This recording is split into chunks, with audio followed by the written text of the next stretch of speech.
Hello, everyone, and welcome.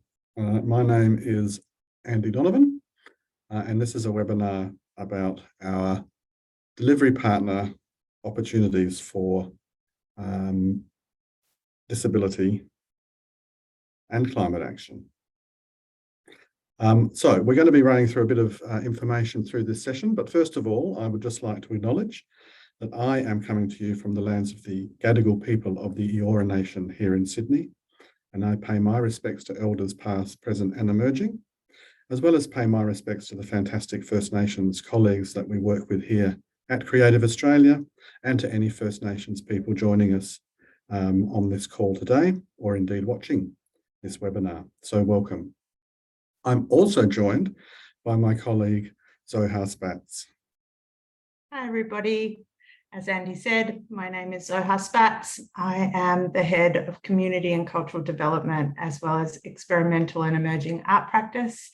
I'm dialing in from the lands of the Turrbal and Yagara peoples here in Brisbane, and I too pay my respects to elders past, present, and really looking forward to joining you all today in some information sharing.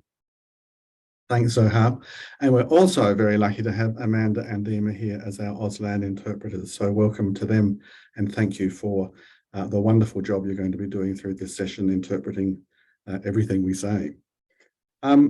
So we're here to talk about the delivery partner investment stream, and I just wanted to give you a bit of a brief outline of what's gone on. So we introduced delivery partnerships when we sort of moved into the next stage or cycle of 4-year investment for 25 to 28. And these are really about supporting organisations through a delivery partner arrangement that provides services to artists and to the arts around the country. We were very conscious introducing this category to not really disrupt too much. And so you'll see in some of the announcements around delivery partnerships on our website, that there are organisations that were previously invested in through our 4-year funding program for 21 to 24 that have moved into delivery partnerships. And that was done quite consciously, as I said, not kind of to disrupt things, but we also were conscious of being able to provide some opportunities for new delivery partners to join us and provide some services through Creative Australia. So this is what we're really talking about today, and 2 of these areas, as I've mentioned, disability arts and climate action.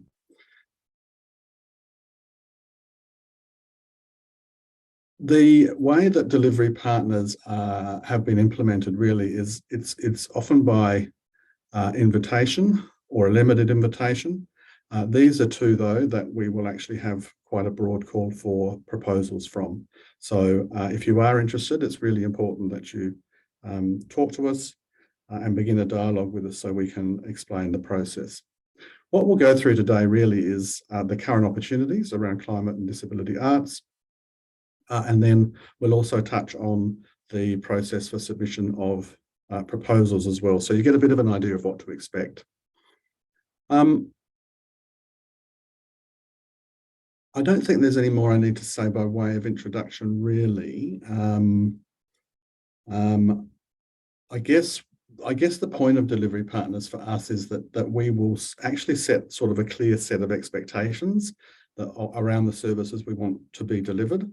And really the call for proposals from organisations is to respond to that sort of statement of what we would like delivered in terms of services. So Zohar, I might ask you perhaps to talk a little bit about both the climate and disability arts opportunities. Thanks, Andy. I am incredibly excited that Andy and I get this opportunity to speak to you guys about these 2 very separate opportunities. So bear with me as I work my way through as much information as possible. So we'll start off with the disability art services.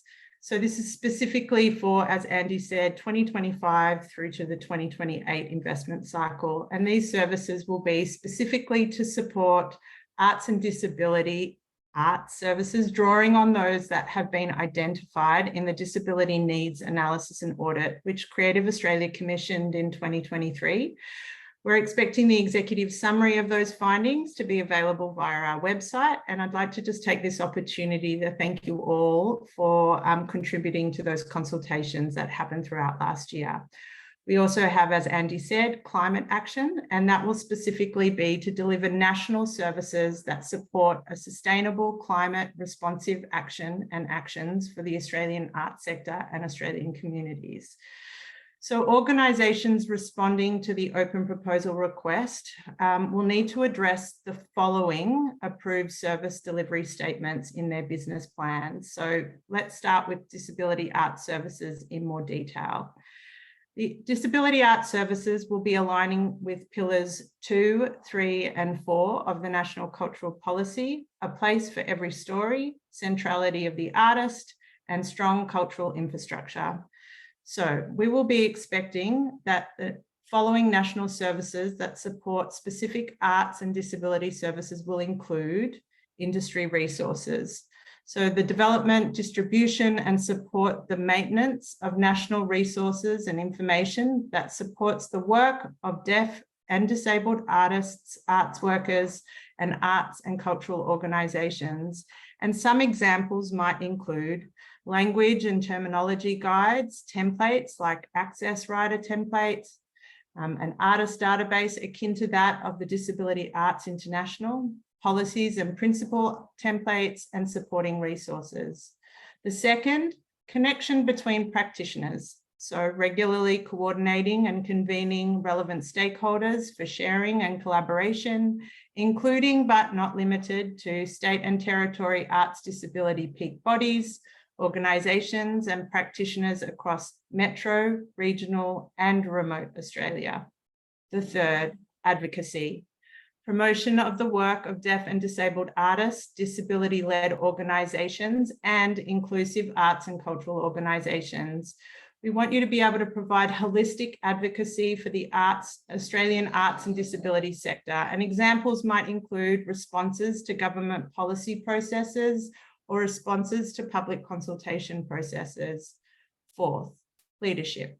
The capacity to provide sector leadership to respond to high priority issues that may emerge and change across time, and provide advice to artists with disability to support their professional practices. And examples of this might include grant advice, general support for artists, as well as finally, keeping alert and responsive to trends, industry disruption and development. And examples of this might include digital transformation and artificial intelligence. Now let's get into climate action. So climate action services will also align to pillars 2, 3, and 4 of the National Cultural Policy, a place for every story, the centrality of the artist, and strong cultural infrastructure. We're expecting to deliver the following national services that supports a more sustainable, climate responsive Australian arts sector through 1, industry resources, developing, distribution, and support the maintenance of national resources and information that support climate action for the Australian artists, arts workers, and arts and cultural organisations. And examples of this may include providing carbon auditing and carbon reduction information, a services database, policies and principle templates, and supporting resources. Second, connection between practitioners. So regularly coordinating and convening relevant stakeholders for sharing and collaboration, including but not limited to peak bodies, organisations and practitioners across metropolitan, regional and remote Australia. 3, advocacy. The promotion of the work of climate leadership and action led by organisations and individuals across the arts sector. The provision of holistic advocacy for the Australian arts sector, and examples of this may include government policy processes, responses to public consultation process. And finally, 4, leadership. The capacity to provide sector leadership to respond to high priority issues that may emerge and change across time. The provision of advice to artists to support their professional practice, and keeping alert and responsive to trends and industry disruption and development. So the next steps that we're here to talk about, after the submissions close via Flux, I may have jumped ahead, Andy, but well, is there something else that you'd like to add to outside of the information that I've just gone on a bit of a listing of? No, that's fine, Zohar. I will talk about the application or the proposal process. And we've tried to sort of keep it as simple as possible, but more importantly, I think what we're looking at in terms of a proposal is a proposal that articulates the services that we've asked to be provided, rather than, for example, in a 4-year investment frame, the sort of the whole organisation in a sense. So we really are just interested in how the services will be delivered, how much that will cost, and how you're going to spend the investment that we're proposing on delivering those services. So the application itself will be comprise sort of a key document, which is a business plan in how you will propose to deliver the services. Then obviously information about your organisation, and then also a budget that sort of explains how you propose to spend the investment, and any other resources that you might apply to delivering those particular services as well. So let me just find my place on this document. Whoops. And I will explain in a little bit more detail what to expect. So in terms of the eligibility, the type of entity that can submit a proposal is an organisation. We will also accept proposals from a consortium of organisations in some circumstances. So please do talk to us if that's something that you're interested in. But primarily, I guess we're anticipating that an organisation will make an application or a proposal for delivery partners. You can't submit a proposal if you have an overdue grant report with Creative Australia, you owe money to Creative Australia, or your organisation is not registered in Australia. We also won't accept proposals for activities that are outside the scope of the delivery partner statement, as Zohar has just outlined, or activities that do not involve or benefit Australian practicing artists, arts professionals, audiences or communities. We certainly won't accept proposals for activities that have already taken place. And we also won't accept proposals where activities propose engaging with First Nations content, artists and communities that do not adhere to Creative Australia's First Nations cultural and intellectual property protocols. So there'll be a lot of information in the call for proposals on all of that that you'll be able to read through. And of course, as I mentioned earlier, I think it's really important that you do speak with someone here at Creative Australia and have a conversation about what you're proposing to do, and begin a dialogue, I suppose, with us about what you might want to offer in terms of those services and that delivery partner. There's also quite a lot of other information that we'll ask you to submit just around the sustainability of your organisation. So we sort of want to see that there's a track record in terms of how your organisation is run over a number of years. We ask for audited accounts, and we also, I guess, want to make an assessment of the organisation's capacity to be able to deliver those services for us as well. As I mentioned, we do have a business plan template. So you can get that template, and that will kind of explain to you what we are wanting to see in terms of a framework for how you propose to deliver those services. The business plan that you do finally submit to us shouldn't really be longer than 20 pages in terms of how you will deliver those services. And as I said, it really is a focus on those services rather than the entire activity of the organisation. We will have some selection criteria, obviously, around this process as well, and those will be detailed on our website and explain to you what we're looking for in terms of selection. I mean, primarily it'll be around the quality of services that you propose to deliver, the capacity of your organisation to deliver them, and then the alignment of your proposal with the Creative Australia's strategic objectives. It's important to also just be mindful of the reporting requirements for this kind of investment. So you should be aware that there's quite a bit of reporting that needs to happen in terms of being able to provide us with information on the financial contribution that you have made, the investment that Creative Australia will make, and then any other investment in the delivery of services. We require statements around how that money has been spent, and we'll require a report on how the services have been delivered and in a sense, the impact of those services for the particular stakeholders that you're working with. Zohar, would you like to talk perhaps about the assessment process and other key dates leading into these submissions? Absolutely. Thanks, Andy. After you've completed your submission, if you choose to submit, we will undergo a rigorous assessment process with industry advisors who will assess all applications. So industry advisors, for those of you who aren't aware of the difference between assessors and advisors, industry advisors are considered experts in their field with relevant experience and knowledge of their particular sector or art practice. They'll make recommendations to Creative Australia to consider when we make our final decisions based on the proposals that we receive. So they'll be reviewed by those advisors, and then based on that review process, so we imagine based on some key dates that we expect applications to open in the middle of this year, 2024, and close sometime early September 24. So we're able to notify the successful applicants by November 2024. But we really do recommend that you keep an eye out on the website for updates and further information. You're not done with Andy and I yet.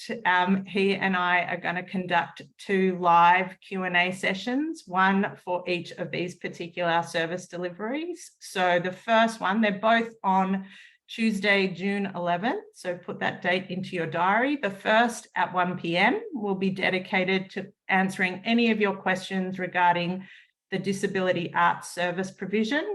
And the second will be at 2:30 on that same day, June 11th, dedicated to answering your questions regarding climate action. There's a lot of information in this pre-recorded session, so we really encourage you to submit any of your questions in the lead up to the session. Each of them will run for about 45 minutes. So for us to be as prepared as possible, it would be really great to receive your questions via myi@creative.gov.au. So just one more time, myi@creative.gov.au. Hopefully what will happen is that we'll receive your questions and we'll be able to collate a FAQ sheet, so a frequently asked question sheet, and we can make that available as well online. And as I mentioned earlier, the other information and resources that will be provided on the website will also include, for those of you who are interested in the disability art service provision, an executive summary of the findings that we received from our research during our needs analysis and audit, which has informed the service call out. So really recommend, as I said before, heading to the website between now and the online session, and then afterwards as well, to keep an eye out for key dates, any further information, of course, our guidelines and relevant resources for you, including templates, as Andy said, about what does a business plan look like. I think that's it for me, Andy. Thank you, Zohar. Look, I think that's probably all we need to cover off in this session today, everyone. So thank you very much for watching.